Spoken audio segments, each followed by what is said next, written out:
Cold Anarchy. By Nick Land.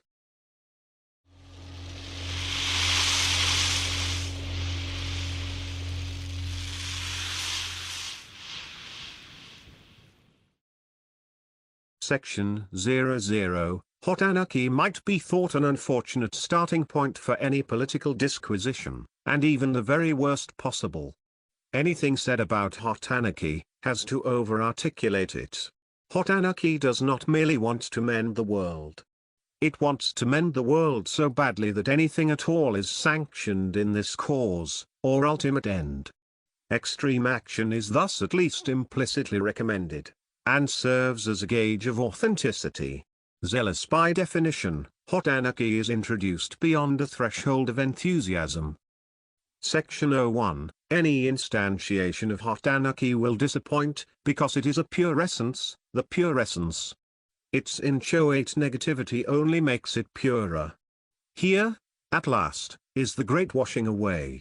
Dreaming goes there to die, in an imagined, absolutely unshackled ecstasy of destruction, or purification, which can only ever be approximated.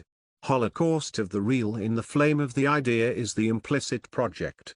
Hot anarchy lies at the absolute antipodes of realism, as a matter of principle. Section 02. More definitely, hot anarchy is domestically framed universalistic utopian activism. This is to say that it seeks the overthrow of its own local regime as if it were the whole world, and on behalf of the whole world, in order to introduce a type of society that has never previously existed, while doing this immediately and practically. It is domestically framed because its concern is with the form of government, rather than the ecology of governments. It is universalistic because only one governmental, non-governmental, or anti-governmental model is required, or even tolerated. It is utopian because what it wants has no precedent, and thus offers nothing to defend, conserve, or consolidate. It is activist because burning shit down should happen right now. All four of these characteristic features emerge from its temperature. They are not distinctively anarchistic, but only distinctively inflamed. Section 03. Cold anarchy is something else entirely, terminological resonance notwithstanding. Rather than bringing hot and cold anarchy together, anarchy further divides them. Insofar as hot anarchy has a thesis, it is that anarchy is what we do not yet have, but want, intensely. Hot anarchy is heated precisely by the frictional mismatch of anarchic ideal with prevailing order. Cold anarchy, in contrast, is all there can ever be.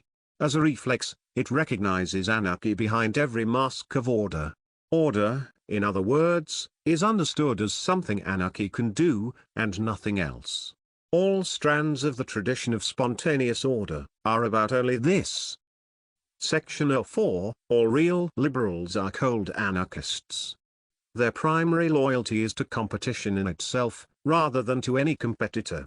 They trust markets above businesses, science above scientists, the internet above the fangs, the splinternet above the internet, schism above religion, war in heaven above heaven, dissensus above agreement, polarization above either of its poles, and conflicts in general above any of their parties. Patchwork is to be trusted more than any patch. War is God. Section 05. The fact liberals rarely pitch things this way matters little. Liberalism is to be trusted above liberals. Liberals are not where liberalism comes from. Typically, they are where liberalism perishes. Liberalism uses liberals to die through. Any chance of liberal rejuvenation is found only outside, in cold anarchy. It is from cold anarchy alone that the fundamental liberal commitment to spontaneous order flows. Section 06. Serious conservatives, too, are cold anarchists. They hold that the patterns of disintegration we now have are to be preserved against the unprecedented unities of which we might dream. Every union is a conservative defeat.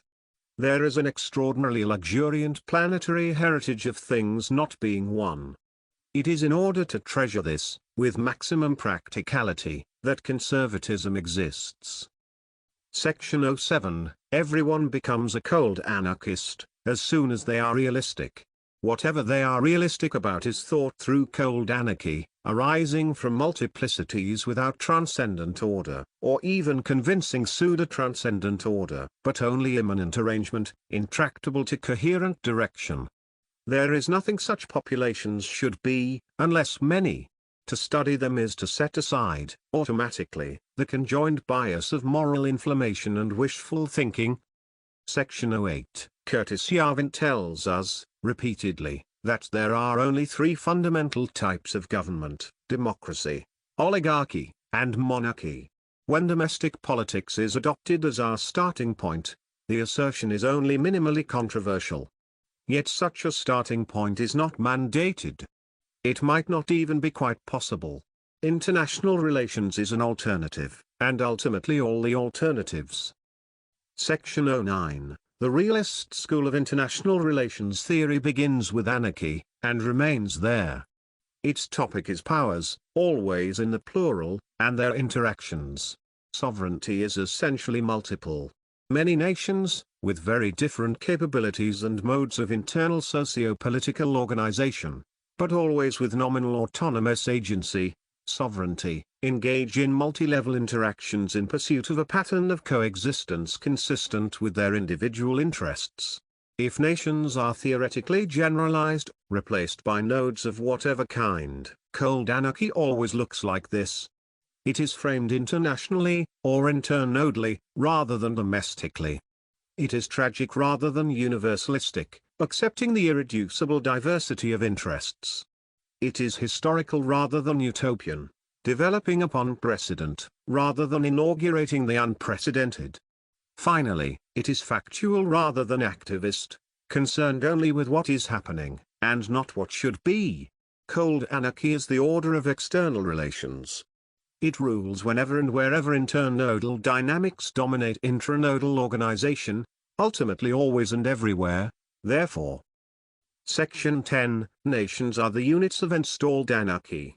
To such a degree is this true, that the words nation and anarchy are not independently fully articulable. A nation is something to do anarchy with. Section 11. Nations, like monads or helens, are wholes and parts. These are their hot and cold, aggregative and disaggregative, aspects. Every nation connects to every other, rhizomatically. Their proliferation thus involves combinatorial explosion. To explode the system then is not at all to destroy it, but rather to intensify it. The greater its number of independent parts, the more it can do. Set at one, or consummate globalism, it is incapable of anything. International relations do not then exist. There is no game, and no exit. If globalism is further idealized up to the asymptote where nothing more global could possibly be realized, spontaneous order is entirely suspended. Absolute domestication has eliminated all surprises. A certain technocratic omega state is conceived.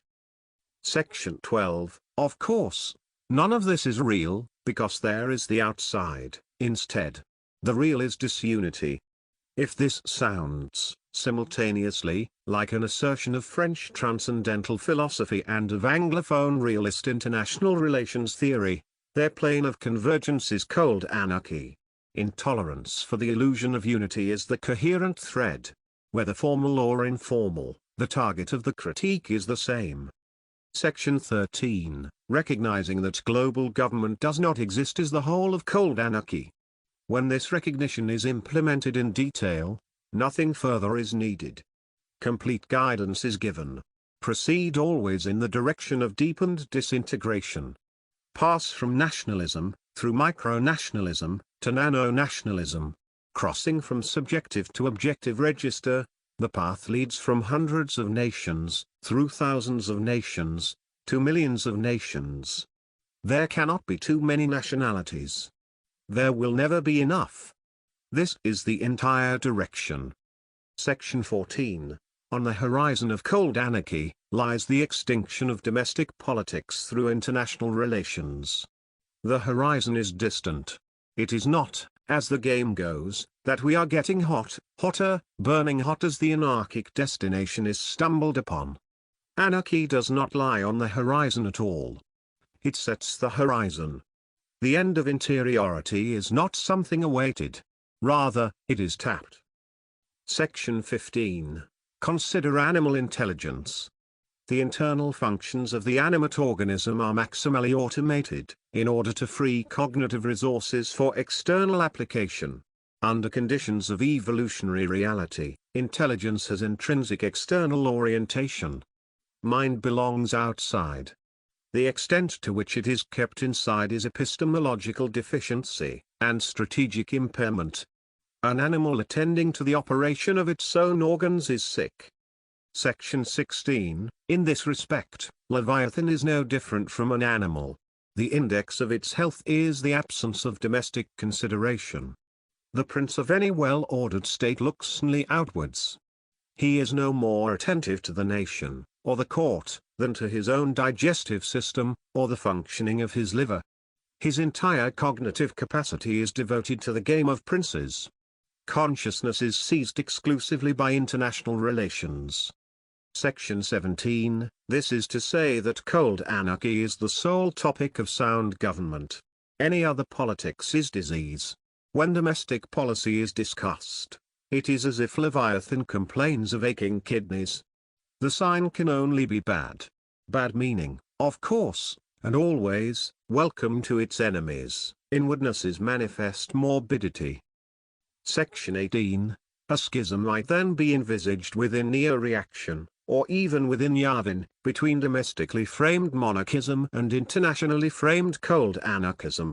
The former is positively oriented towards something it does not have, but would like to see, an American king, while the latter is negatively oriented to something it does not have, and intensely appreciates not having, world government. One would like, if not to bring about, then at least to welcome, a radically transformed state of affairs. The other would like what we already don't have even longer, and still less. Section 19. There can be little doubt where hot anarchy would more easily find purchase. Thus Yavin's incessant, and entirely sincere, protestations that this is not at all what he wants. Monarchism might sound kind of hot, but no, it isn't. Grey Mirror isn't advocating anything. Anarchist firebrands like Adolf Hitler are a complete red herring. Revisit the history, one more time, and you'll see by comparison that nothing in contemporary America could truly be lit. Honestly, we're cool. Much more of this performative refrigeration can be anticipated with perfect confidence. Sheer survival requires it. Section 20. It's not, of course, that he's lying. It's only that he would have to be lying if he was, in fact, taking the road to an American monarchy. He's fully aware that burning down a police station, as a step on the road to a social order in which no police station ever needs to burn again would, in practice, be hot anarchy. That is why he never, ever, wants to do or encourage that. His zero incitement policy is scrupulously maintained. He can't even recommend that anyone do anything except, by the throbbing bowels of Christ, avoid whatever could be construed as a recommendation. He's trapped, domesticated. Only irony remains. Section 21. Cold anarchy is notably free of these problems. It is simply impossible to imagine it wanting to warm anything up. Insofar as it exhibits activity of any kind, it is in opening every conceivable social aperture to the ice blasts of the outside.